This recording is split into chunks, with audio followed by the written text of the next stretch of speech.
Yes,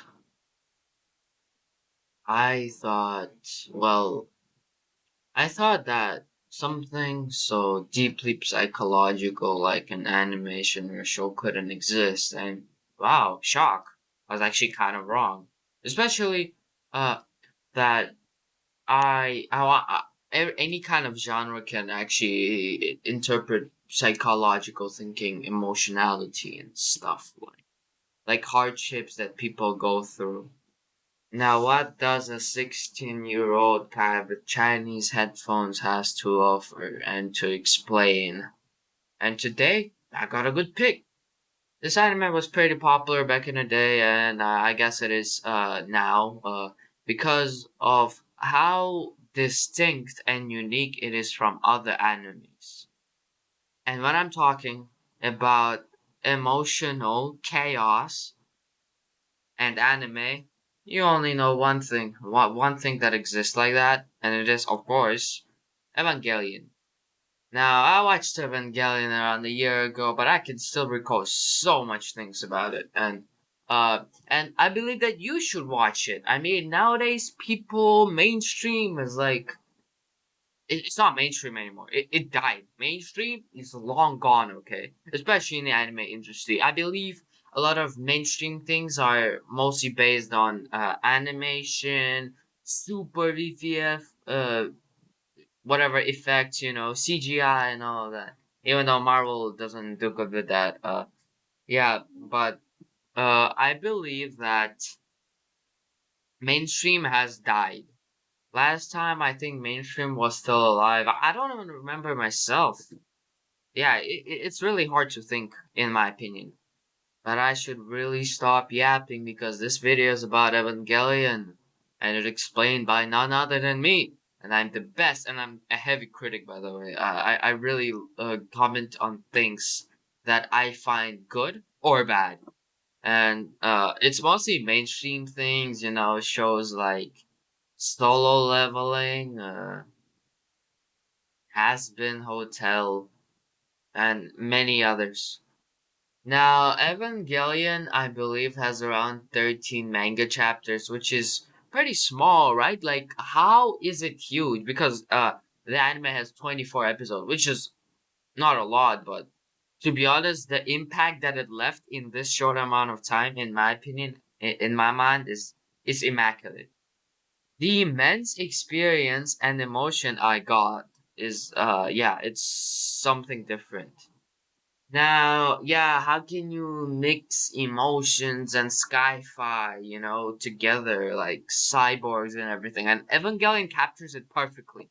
It has robot part fights and stuff, and it also has deep emotion. And it's not like one clashes over the others, like there's too much of it. No, they're actually pretty balanced.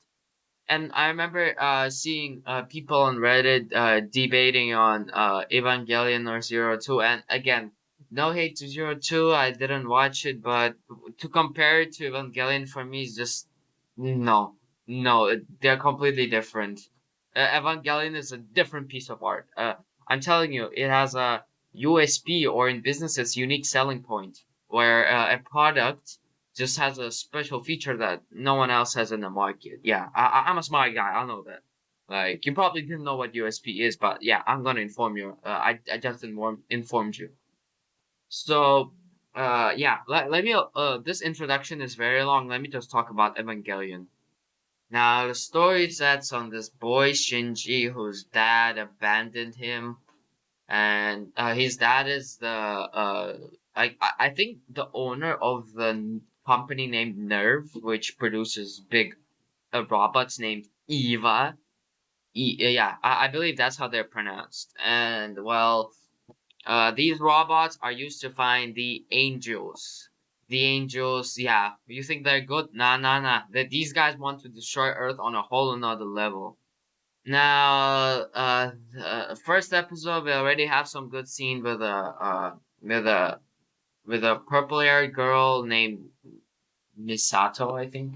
Yeah, she basically drives. She picks the boy up, and he doesn't understand. He wants to go there, yeah, because I think he was informed that like, oh damn, you want to meet your dad and stuff, and then he's like, Sir, he abandoned me like no shit, bro. Like, of course I want to meet him again.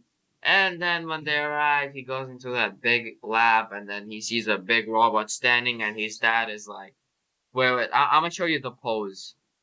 His dad stands up like this, and he's like, sit in that thing.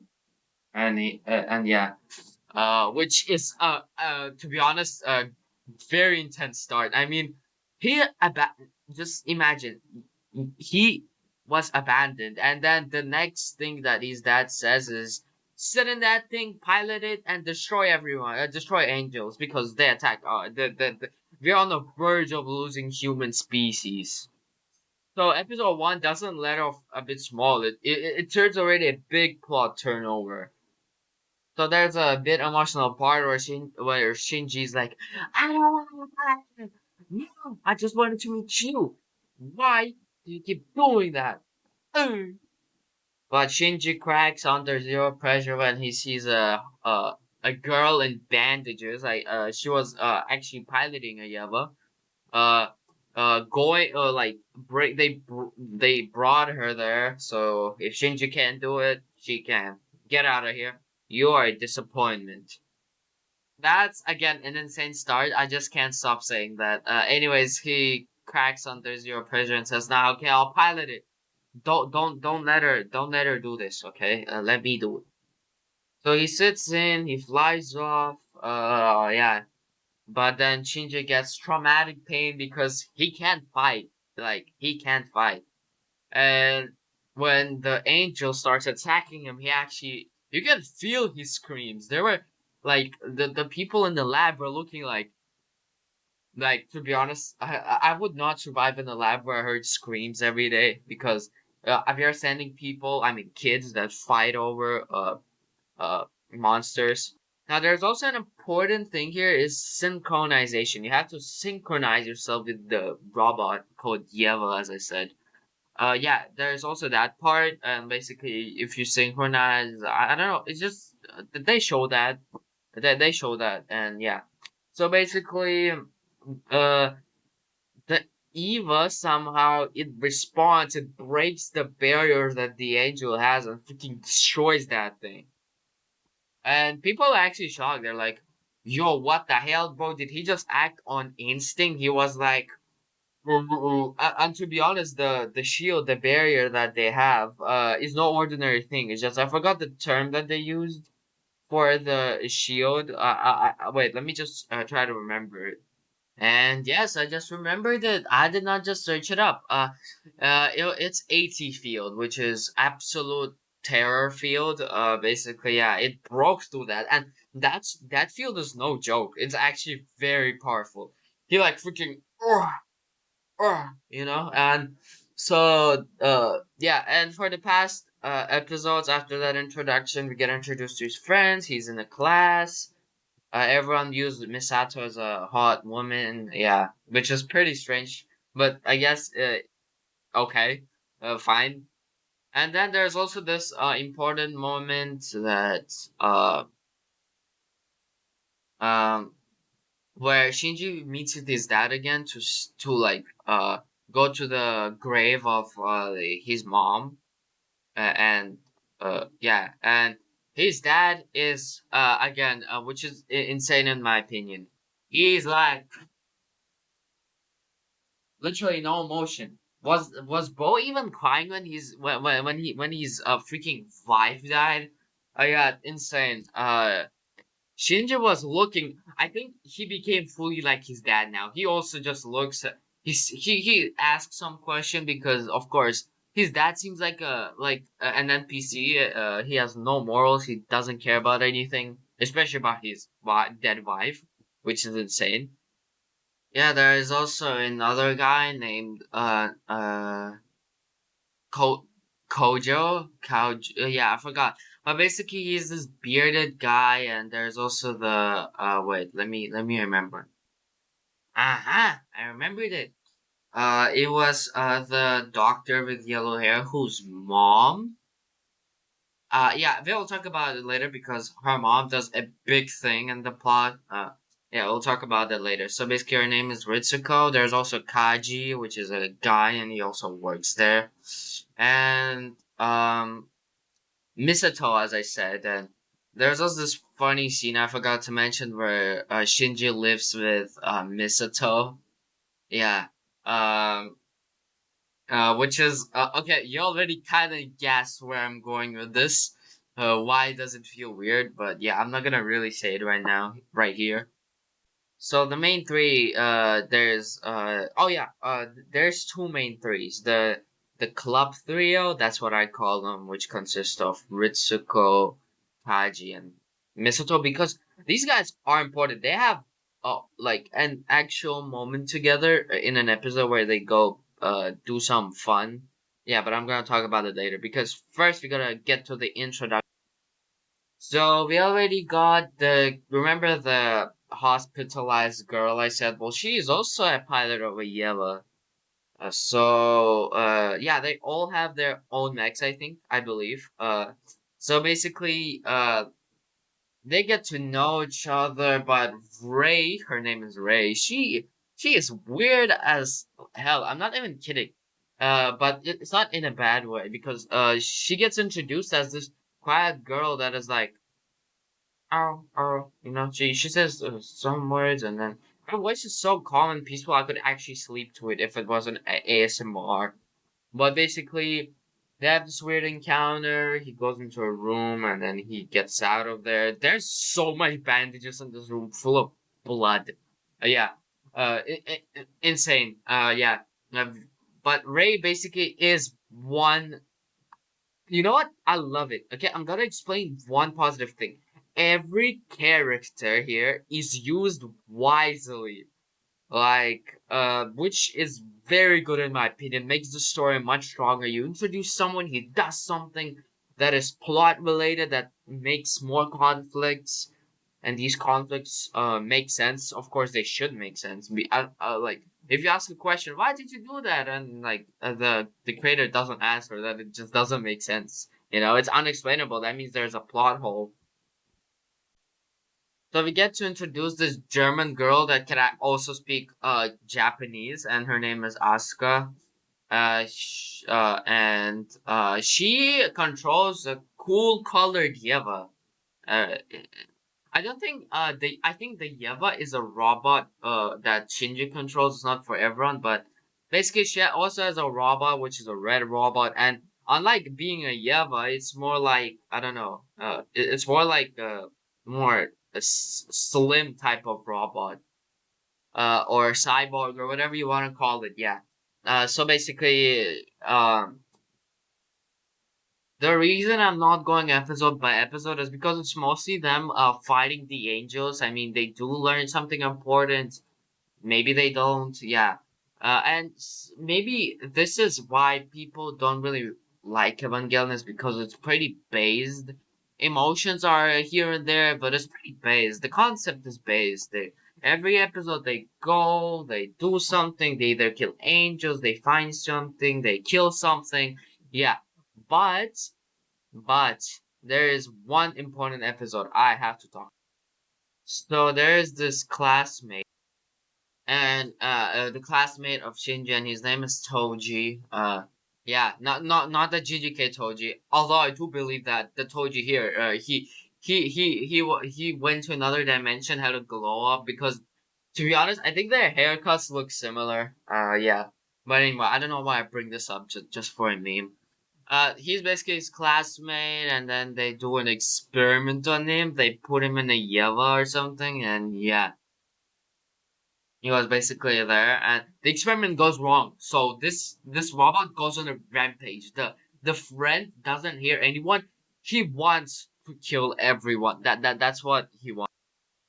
So Shinji, right? He sees another robot, but he's evil. He's destroying everything. I have to defend him for sure. Send me there, Dad. Don't worry, I'll also strike a pose like this when I'm gonna win. So the monster is like, he goes out, and yeah. Shinji then realizes, because I'm pretty sure his dad tells him, that, oh, that is your friend. Yeah, sorry, failed experiment, my bad. And like a normal person, Shinji was like,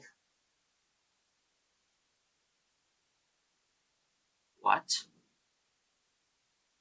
Yeah, this is a really deep striking episode. Because in order to stop this Yava, Shinji's like, can I do this? Can I do that? And his dad is like, no, no, you have to kill him. You have to obliterate this guy. And of course, Shinji's like,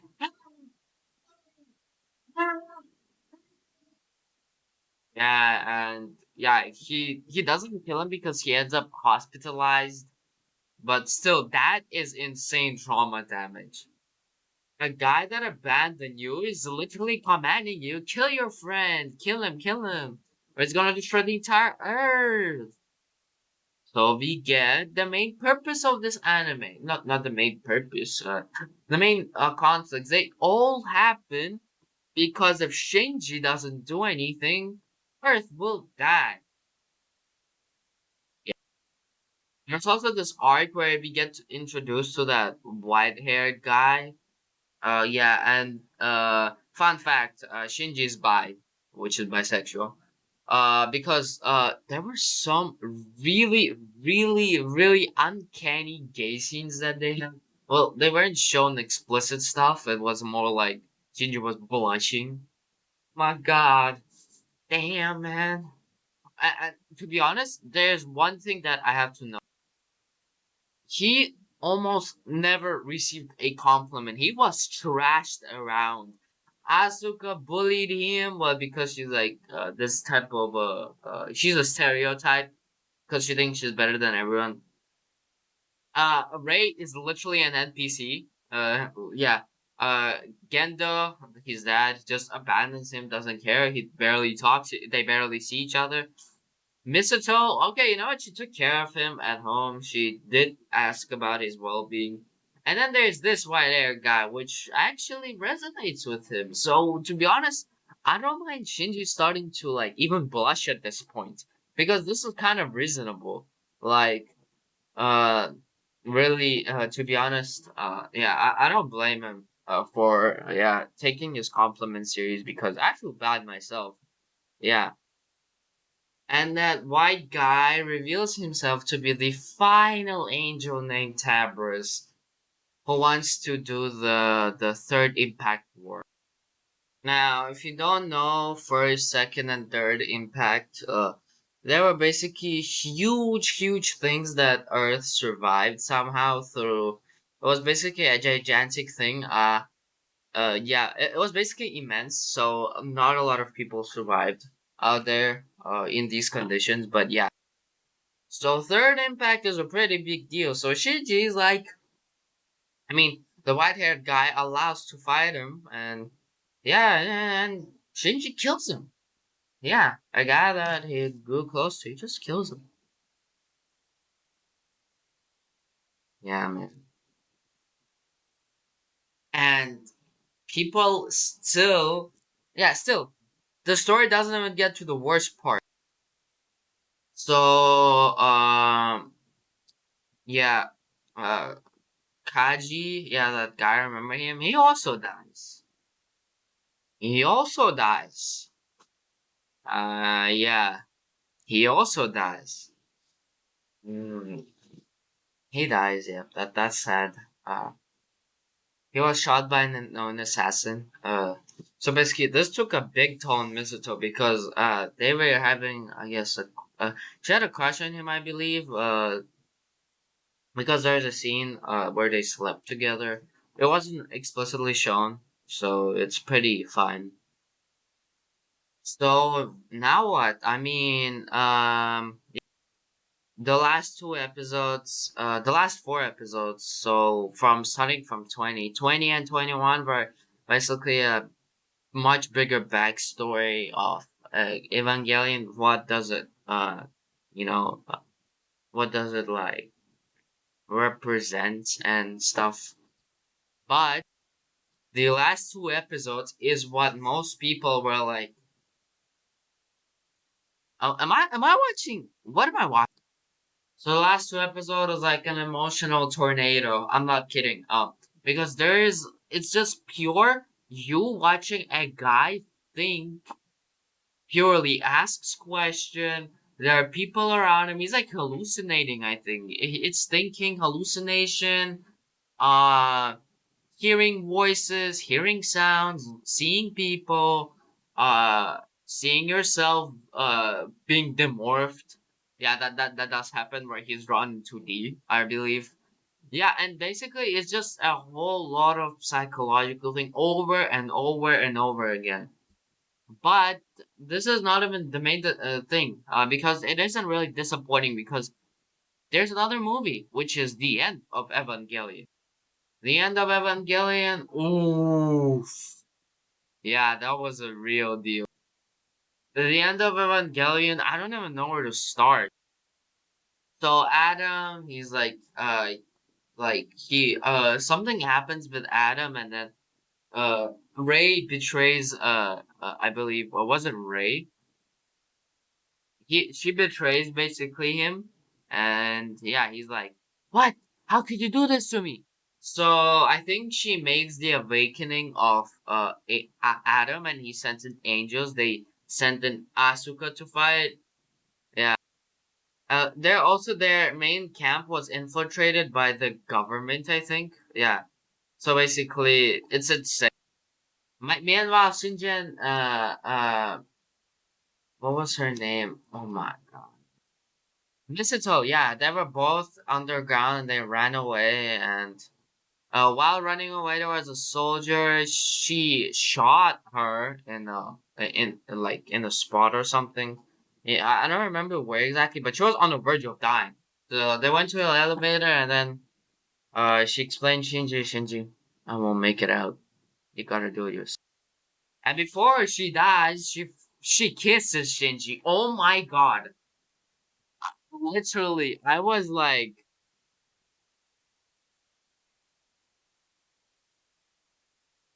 this is the kind of show where you either go, what the hell? Or you go absolute cinema. I'm not kidding. This show is a whole lot of things mixed together. And whenever they mix things, they don't have trouble unmixing them and explaining what is happening. Which I also admire a lot in shows when they actually do a real deep details on what is happening, like what's going on. Why did you choose to do this? We got a set scene. Misato dies. Shinji goes to his Yeva. Yeah. Asuka dies because the spear of I think it was a spear that was stuck in space. It literally got sent from space and pierced Asuka's robot. And this spear is very powerful, and people couldn't even get that spear. I think it belonged to Adam or something. So basically, Asuka got pierced with that, and the angels, I believe they killed her. They just demolished her. And Shinji in all of this goes through an entire apocalypse. When Rei does everything, Shinji sees, I believe, Asuka die or something, and then he's like going, "Ow!" While the clouds darken, the weather darkens. So it isn't. So he goes back into his memories or something from all the stuff. I think he begins to hallucinate again, or maybe. Basically, there's a whole bunch of things happen, but the most important thing is the end. Literally, he just sits on a red sand, and he's the only one alive, I believe, because everyone got into that. They combined as a single human being or something. They all literally got how do I say, they got mixed, not mixed, they literally dissipated, they evaporated, not evaporated, I don't know how to say that. It's like, like when you drop an acid, it just builds through the body until it's only a skeleton, basically something like that. There was no trace. I don't even know how Shinji survived. I guess he was in his Yaba, because to be honest, I really gotta know more about the show, but it's insane turmoil. Like, I don't know what to say. Yeah, basically, there was this one scene where he freaking, I think, I don't know if this was in a movie or in the TV show. He he freaking grabs Asuka and he freaking chokes her to yeah, he chokes her basically. I don't even know why, I don't remember why, but basically yeah, you get Shinji's mental state is in an all time low. Everyone dies in the HQ and he's the only one left. He sits on the sand. There's the moon, there's the river or sea or ocean. Yeah. Uh Perfect ending to this turmoil, not gonna lie. Cause again, everything led to this happening. Except for Ray's betrayal, or Ray like Ray's thingy, the plot twist. Yeah, that was unexpected. Yeah, so this is probably one of the most psychological animes I've ever watched, which I love. Literally, if I was to give a marking to Evangelion, it would be 9 out of 10, just because it's a bit based, but 9 out of 10. Literally, I hope someone creates a show as good as this one. Because to be honest, as I explained again, mainstream for me died a bit long time ago. Mainstream is just not similar anymore, but that's just my take. So yeah, I guess a huge commentary on an old anime, which old animes are all good. I'm not kidding. You can name Cowboy Bebop, Berserk, Evangelion, and many more. There's so much more. Yeah. So